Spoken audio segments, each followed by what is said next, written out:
agree that when we talk of social protection and the social protection floor, what we want is transformative social protection, which enables recipients to move out of dependence on social protection provision into a situation of sustained higher productivity and reduced poverty. Cash transfers alone will not result in transformative outcomes because they are used primarily for consumption purposes. There is a need for the provision of complementary interventions which are intended to promote the accumulation of a range of skills and assets to support the likelihood of graduation. When we say graduation, as stated in our reference document for this workshop, refers to those beneficiaries who, having crossed an income, asset, or human development threshold, are no longer in need of the same level of support.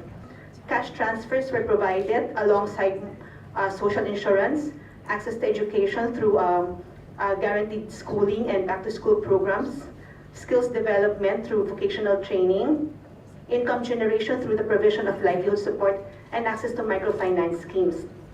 This is actually consistent with the ILO recommendation on national floors of social protection that SPF intervention should be combined with additional measures to promote education, literacy, income generation, vocational training, productive skills and employability, entrepreneurship, and sustainable enterprises.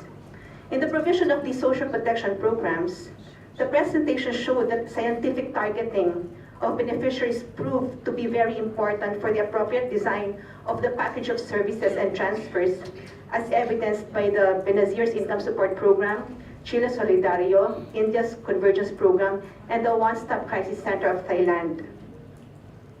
Because of very clear targeting and careful identification of people's needs and case management mechanisms, they were able to provide adequate packages of protection for the poor and vulnerable groups. The integration of skills development to social protection provision also proves to be necessary for the poor to graduate out of poverty. However, some key questions to ask, which are also being serviced by social protection experts, are: is there demand for the skills in which participants are trained? Where the skills are more oriented to the promotion of self-employment, are they likely to result in increased productivity? And are the skills provided those which beneficiaries would prioritize given their knowledge of the local market? There is a need to therefore to ensure that this link between skills development and social protection will result to increased income, productivity, and employability. As to livelihood programs, there might be a need to look into its sustainability. Social protection experts put forward a value chain approach to make households resilient through sustainable enterprises.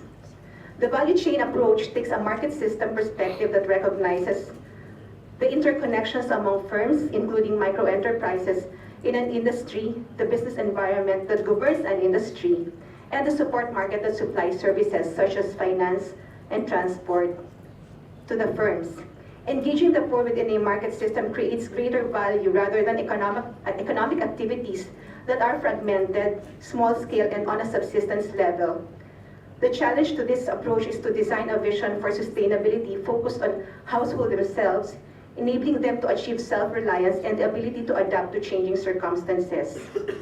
These considerations are especially helpful to the Philippines, since we are in the process of developing a national convergence strategy on establishing a social protection floor for those in vulnerable employment, particularly the workers in the informal sector, which accounts for 15 million or 41% of the labor force in the Philippines as of 2011. Actually, as I speak, the Department of Labor and Employment is now celebrating Labor Day for workers in the informal sector, where a partnership agreement among 27 government agencies, workers groups, and employers groups will be signed to establish the SPF for this group of workers. It is a tripartite agreement where representatives of informal sector workers themselves are not only part of the conceptualization and planning stage, but also in the targeting and profiling of beneficiaries, as well as in the implementation, monitoring, and evaluation.